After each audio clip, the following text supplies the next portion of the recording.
You couldn't have picked a better morning to come and visit our house. It's a beautiful day. You know, here in the front yard, you'll notice that we've used quite a few of the different trees and shrubs for screening purposes, and we pretty well have the kind of view that you're looking at now. I wanted our cameraman to stand on the roof to take this picture because it then gives you an idea of kind of like a plan. You're looking down on top, and you can see how we've encircled the entire yard. It gives us a lot of privacy, and yet it's something nice to look at. The neighbors have something nice to look at, and so do we. Let's take a look also at these ground covers over here. You'll notice here, for example, I've used the cotoneaster. And this is beautiful because it blooms in the spring and then it has the bright red berries in the fall. And look how dense it is. There's no weed growth here at all. Just makes an ideal ground cover. And I trim it back a little bit from the edge of the lawn. The mugo pine makes a little taller ground cover in this case, and the heather yet a little bit taller. But you'll notice I have a medium foliage here, a fine foliage here, and then in the maple we have a bold foliage. So we've used the three foliages. We've used a medium green, a dark green, a red, and here's a golden foliage here in the heather. Then moving along, you'll notice in this area I've used one of the Viburnum davidis. In fact, there's about 5 of them in there, and notice how nicely they're filling in and becoming a ground cover too. Then below here, you'll see some rhododendrons, a juniper, and heather. So if you take a good look all the way through here, you'll notice that this is almost a no-maintenance garden area. I occasionally have to weed it, but it's very, very minimal.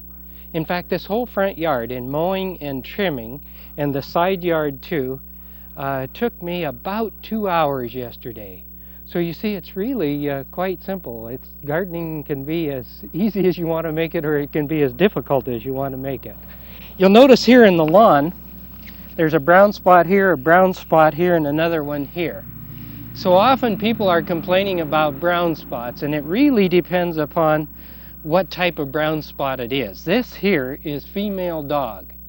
And had I caught it earlier, but when it first started to either turn bright green or dark green, which it usually does, one or the other, perforated this area and soaked it down thoroughly, this would not be this bad. Unfortunately, we were away for 3 days on a Canadian tour, and this is when this all happened. There's another one here, and that's also caused by a brown spot from a female dog. These gold spots are not the regular moss. This is the Sagina moss. And we had it in the beds, and the seed has blown into the lawn, and a regular moss killer will not kill it. So I'll have to dig up those spots and replace them completely. You know, last time you visited us here in the garden, you'll remember that I walked over this tree and did exactly the same thing I'm going to do now. Notice that branch up there, how out of proportion it is to the rest of the tree? Well, all we do, and it doesn't matter what time of the year it is to reach in. I can't even see. I guess I'll have to come up from under here. Reach in and we'll just simply prune that right out of there so that it doesn't get out of proportion or remain out of proportion. Here's another branch here, for example, and we'll just remove that too. Completely eliminate it from the tree so that it maintains the proper balance all the time. And that's true of pruning anywhere in the garden. Do it whenever it needs to be done. The removal of any sucker growth should be done as it appears. It's most important. Now let's put this down and let me show you something else. You know, a big problem we have is right along the edge of the lawn and the walkway. And if you'll take an edger like this, roll easy, each time you mow, go along.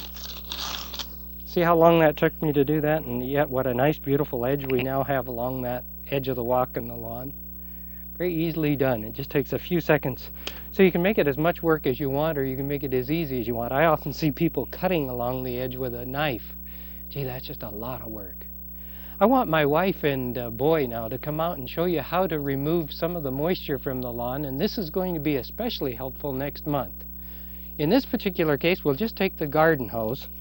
This is my wife Myrna and our youngest boy Jim. Jeff's up in Alaska fishing.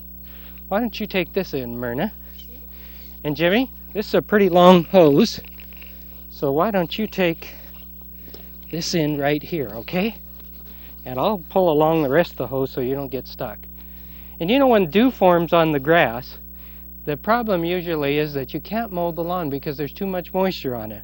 But see, they've just taken the regular garden hose, and what they'll do is to drag it like they're doing now across the lawn area. This knocks the moisture from the blades of the grass. It falls to the grass below into the soil level. And then what happens, of course, is that within about an hour's time, the lawn will dry. So it's a very effective way. In fact, we had to do this the other morning in order to mow the back lawn. And you can certainly find it a lot easier to mow the lawn when it is wet or shortly after a wet period by simply dragging a hose or a rope or a wire over the lawn area. Now, we'll be back in 1 minute, and let's go visit the backyard at that time, right after this message.